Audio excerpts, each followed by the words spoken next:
Hello friends, आपका बहुत बहुत स्वागत है हमारे YouTube channel source of solutions पर। और आप देख रहे हैं हमारा रिएक्ट जेएस का फुल ट्यूटोरियल सीरीज। दोस्तों, जैसा कि इस सीरीज के पिछले वीडियो में हमने ये देखा कि क्लास कंपोनेंट क्या होता है। हमने उसके पिछले वीडियो में देखा था कि फंक्शन कंपोनेंट क्या होता है, कितने तरह का कंपोनेंट्स बनाए जा सकते हैं रिएक्ट जेएस में, सारी चीज़ पर हम फोकस कर रहे हैं। और आज के वीडियो में हम ये देखेंगे कि कंपोनेंट के अंदर कंस्ट्रक्टर कैसे बनाते हैं और क्यों बनाते हैं, इसका सिंटेक्स क्या होता है और ये क्या होता है, इन सारी चीज़ों पर फोकस करेंगे। मतलब कि कंपोनेंट कंस्ट्रक्टर क्या होता है, इसको कैसे बनाते हैं, इसका सिंटेक्स क्या होता है और क्यों यूज में लेते हैं, इन सारी चीज़ों पर हम बहुत ही डिटेल्स में भी एग्जाम्पल इस वीडियो ट्यूटोरियल में देखने वाले हैं। तो दोस्तों, चलिए स्टार्ट करते हैं इस वीडियो ट्यूटोरियल को। और सबसे पहले हम बात करते हैं कि कंपोनेंट कंस्ट्रक्टर होता क्या है। समझिए कि कंस्ट्रक्टर, जो लोग उप्स का कंसेप्ट जानते होंगे कि क्लास क्या होता है, ऑब्जेक्ट क्या होता है, तो कंस्ट्रक्टर के बारे में ऑलरेडी आप लोग जानते होंगे। ठीक है, अगर नहीं जानते हैं तो आप इतना समझ लीजिए, कंस्ट्रक्टर एक तरीके का फंक्शन होता है। वो किसी क्लास के अंदर ही बनाते हैं हम। ठीक है, और जब क्लास का ऑब्जेक्ट बनाते हैं, मतलब क्लास जब हमारा कॉल होता है, तो कंस्ट्रक्टर अपने आप कॉल हो जाता है। तो यहाँ पर भी जाहिर सी बात है कि जब कंपोनेंट दो तरह के बन रहे हैं, एक कंपोनेंट फंक्शन कंपोनेंट बन रहा है और दूसरा क्लास कंपोनेंट, तो अगर आपसे पूछा जाए कि कंस्ट्रक्टर किसके अंदर बनेगा, कौन से कंपोनेंट के अंदर बनेगा, तो आपका आंसर यही होना चाहिए कि क्लास कंपोनेंट के अंदर ही बनेगा, क्योंकि कंस्ट्रक्टर किसी न किसी क्लास के अंदर ही होता है। ठीक है, तो कहने का मतलब यह है कि क्लास कंपोनेंट के अंदर हम कंस्ट्रक्टर बना सकते हैं। और ये इसलिए यूज में लिया जाता है कि हम क्लास कंपोनेंट की जितनी प्रॉपर्टीज हैं उनको इनिशिएट करने के लिए, इनिशियलाइज करने के लिए यूज में लेते हैं। ठीक है, if there is a constructor function in your component, मतलब कि कंस्ट्रक्टर एक तरह का फंक्शन है अगर आपके कंपोनेंट में है, this will be called when the component gets initiated. मतलब कि जब आपका कंपोनेंट इनिशिएट हो जाएगा तो ये अपने आप कॉल हो जाएगा। अभी थोड़ी देर पहले मैंने यही बताया कि किसी भी क्लास का कंस्ट्रक्टर, जब हम क्लास को लोड करते हैं, कॉल करते हैं या ऑब्जेक्ट बनाते हैं, तो हमारा कंस्ट्रक्टर अपने आप कॉल हो जाता है। और क्लास के प्रॉपर्टीज को इनिशियलाइज करने के लिए ही हम कंस्ट्रक्टर को यूज करते हैं। The constructor function is where you initiate the component properties. Constructor function वही होता है जहां पर आप कंपोनेंट के प्रॉपर्टीज को इनिशिएट करते हैं, इनिशियलाइज करते हैं, कोई वेरिएबल लेते हैं, उसमें वैल्यू डालते हैं। यहाँ पर रेड लाइन में मैंने लिख रखा है, in React component property should be kept in an object called state. ठीक है, इस लाइन को माइंड में रखिएगा। इसके लिए मैं बहुत ही सेपरेट और स्पेशल वीडियो लेकर आऊंगा जिसमें मैं आप लोग को स्टेट पढ़ाऊंगा। बहुत ही इंपॉर्टेंट पार्ट है। ठीक है, मैंने यहाँ पर लिख रखा है इसीलिए कि कंपोनेंट का प्रॉपर्टीज आप ऑब्जेक्ट के थ्रू के अंदर रख सकते हैं, जिसे हम स्टेट बोलते हैं। यहाँ पर प्रॉपर्टीज को ही स्टेट के रूप में लिया जाता है। ठीक है, इसीलिए मैंने बताया था कि क्लास कंपोनेंट स्टेटफुल कंपोनेंट होता है और फंक्शन कंपोनेंट का होता है स्टेटलेस कंपोनेंट होता है। ठीक है, तो चलिए अगर इसका एग्जांपल करके देखते हैं, तब मैं यहाँ पर थ्योरी पार्ट में फिर एक बार आऊँगा और फिर कुछ चीज़ें आपको यहाँ पर समझाऊंगा। चलिए चले पहले हम एग्जांपल कर लेते हैं। तो देखिए, हमारा ये प्रोजेक्ट है जहाँ पर हम एग्जांपल करते हैं। सबसे पहले हम क्या करेंगे, क्लास कंपोनेंट बनाएंगे, उसके बाद ही हम उसके अंदर कोई कंस्ट्रक्टर बना सकते हैं। हालांकि आप ऑलरेडी जान चुके हैं क्लास कंस्ट्रक्टर कैसे बनाते हैं और उसका सिंटेक्स क्या होता है। तो चलिए यहाँ पर बना लेते हैं। हम पहले सबसे लिखते हैं पहले इम्पोर्ट, ठीक है, react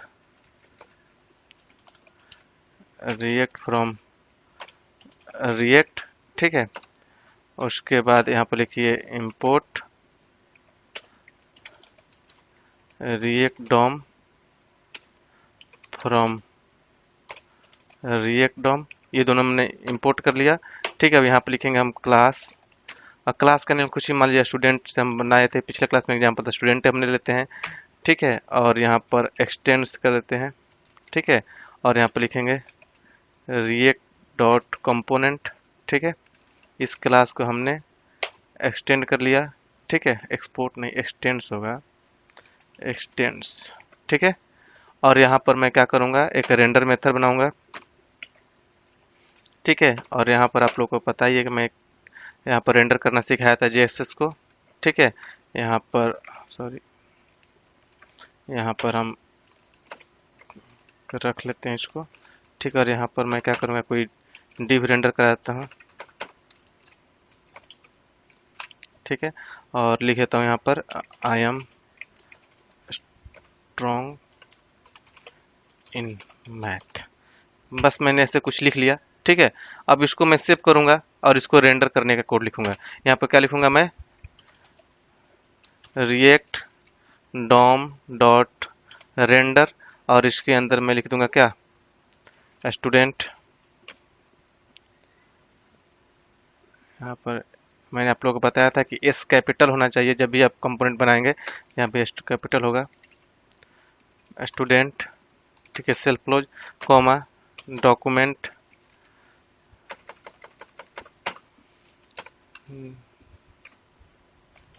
document dot gate element by ID, और इसके अंदर आपको जैसा कि पता है कि हम रूट लिख देते हैं। ये क्लास कंपोनेंट हमने बनाया, ठीक है, ये क्लास कंपोनेंट हमने बना दिया और इसको हमने यहाँ पर रेंडर कर दिया। ये हमने पिछले वीडियो में भी देखा था, बस आपको यहाँ पर एक बार रिकैप हो गया कि क्लास कंपोनेंट कैसे बनाते हैं। इसको आप रेंडर करेंगे और ब्राउजर पर जाकर देखेंगे तो देखिए क्या दिखता है। तो यहाँ पर आपको दिख रहा है आई एम स्ट्रॉन्ग इन मैथ। अगर आप यहाँ पर बोल्ड में लिख देंगे, यहाँ पर H2 के अंदर लिख दीजिए तो और भी थोड़ा सा सही लगेगा।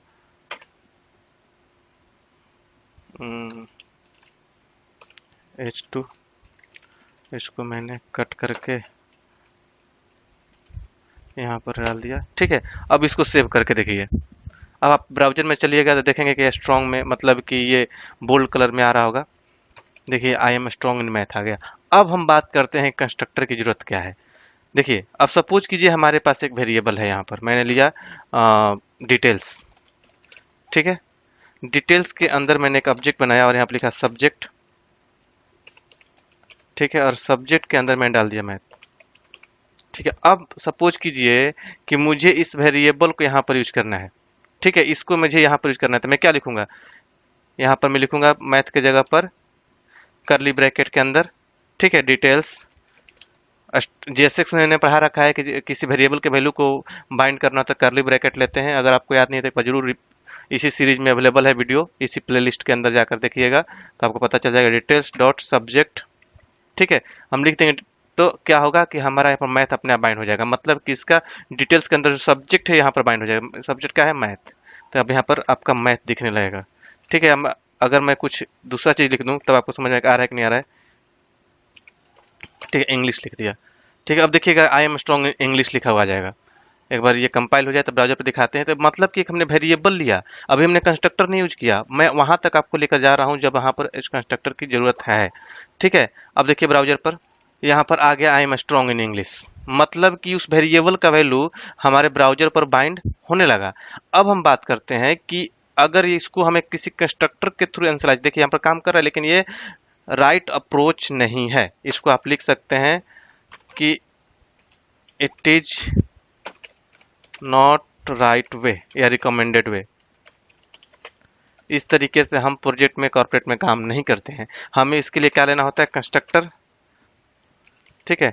और कंस्ट्रक्टर के अंदर क्या लिखूंगा मैं, दिस डॉट एक वेरिएबल, दिस में इसे लगा रहा हूं क्लास लेवल का वेरिएबल बनाने के लिए, यहाँ पर मैं डिटेल्स लिख दूंगा, ठीक है। और इसके अंदर मैं यही जो है मैं डाल दूंगा, ठीक है। यहाँ पर मैंने इसको डाल दिया, ठीक है। अब ये अपने आप ये वैल्यू इंसलाइज हो जाएगा और यहाँ पर मुझे मिलने लगेगा। दिस मैंने लगाया कि क्लास लेवल का वेरिएबल बनाने के लिए, लेकिन अभी यहाँ पर ये काम नहीं करेगा। अभी जाएंगे तो आपको ब्राउजर पर एरर आ रहा होगा, ठीक है। तो देखिए मैं एक बार ब्राउजर पर दिखाता हूँ क्या एरर आ रहा है। देखिए आ गया एरर कि must call super constructor in derived class before accessing this और रिटर्निंग द ड्राइव कंस्ट्रक्टर। अब यहाँ पर जो लोग एडवांस जावास्क्रिप्ट जानते होंगे उनको आइडिया लग गया होगा कि सुपर कंस्ट्रक्टर कैसे कॉल करते हैं, इसका यूज क्या है।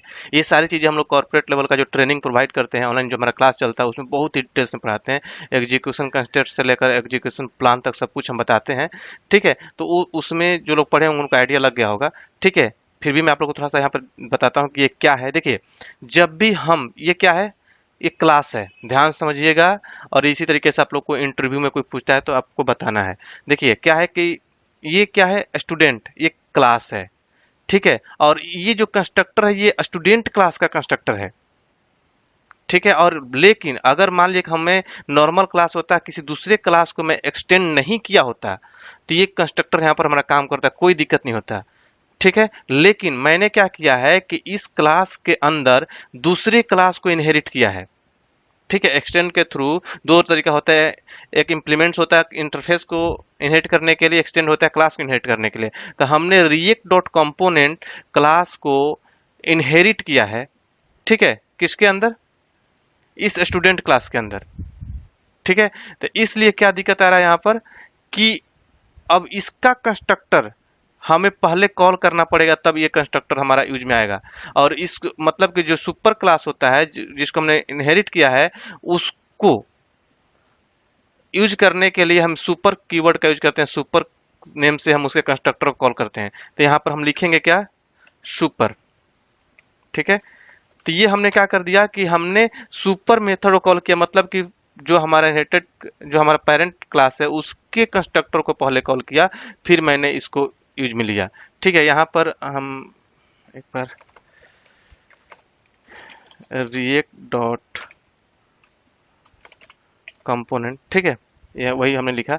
ठीक है, तो ये क्या हो जाएगा कि अब हमारा यूज में ये आ जाएगा। देखिए पहले कैसे यूज में आ रहा है। एक बार चलते हैं हम ब्राउजर पर। देखिए आ गया हमारा आई एम स्ट्रॉन्ग इन इंग्लिश। कहने का मतलब है कि ये कंसेप्ट पढ़ाने के लिए ही मैंने अब पहले इस सुपर कीवर्ड नहीं लगाया था। सुपर क्या है, एक बार अच्छे से फिर से रिपीट करता हूँ, अच्छे से ध्यान दीजिएगा कि सुपर हमें पहले क्या करना होता है कि अपने पेरेंट क्लास के कंस्ट्रक्टर को कॉल करना होता है, उसके बाद ही हम इस कंस्ट्रक्टर को यूज कर सकते हैं। इसको कमेंट कर दूंगा तो ये बोलेगा कि सुपर मेथड को पहले कॉल करो। देखिएगा ब्राउजर पर फिर से वही एरर आ गया होगा। ठीक है, एक बार चलिए ब्राउजर पर चलते हैं। देखिए यहाँ पर आ गया must call super constructor in drive class. ठीक है, मतलब कि मस्ट आपको सुपर कंस्ट्रक्टर को कॉल करना होगा, क्योंकि आपने इस क्लास में किसी दूसरे क्लास को इनहेरिट किया है। अगर किसी दूसरे क्लास को हमने इनहेरिट नहीं किया होता तो ये सुपर कंस्ट्रक्टर को हमें कॉल करने की जरूरत नहीं पड़ती। ठीक है, अब हमने यहाँ पर कॉल कर दिया, ये हमारा अब काम करने लगेगा। ठीक है, तो हमने क्या किया, एक ही फाइल पर इसको यूज करके दिखाया। चलिए मैं क्या करता हूँ कि इसको मैं यहाँ से, ठीक है, इस क्लास को मैं यहाँ से इसको कॉपी करके कमेंट कर देता हूँ। ठीक है, सेव करता हूँ और इसको मैं यहाँ पर रख लेता हूँ। ठीक है, यहाँ पर मैं इन दोनों को रख लेता हूँ। ठीक है, तो यहाँ पर ये बन गया। और इसको मैं क्या करूँगा, स्टूडेंट को एक्सपोर्ट कर दूंगा। ये सब कुछ मैं आप लोग को ऑलरेडी बता चुका हूँ, एक्सपोर्ट डिफॉल्ट। ठीक है, मतलब कि एक 1 सेकेंड, हमने केवल क्लास को उठाया ना, हाँ ठीक है, इसको मैं यहाँ से रेंडर करूंगा। ठीक है, हमने क्या किया कि हमने पहले एक ही फाइल पर कंपोनेंट बनाया था, कंस्ट्रक्टर यूज किया था और यहीं से रेंडर कर दिया था। मैं अलग फाइल पर अब कंपोनेंट बना रहा हूँ, यहाँ से इसको एक्सपोर्ट कर दूंगा। ठीक है, स्टूडेंट को एक्सपोर्ट कर दिया। ठीक है, ये क्या बोल रहा है,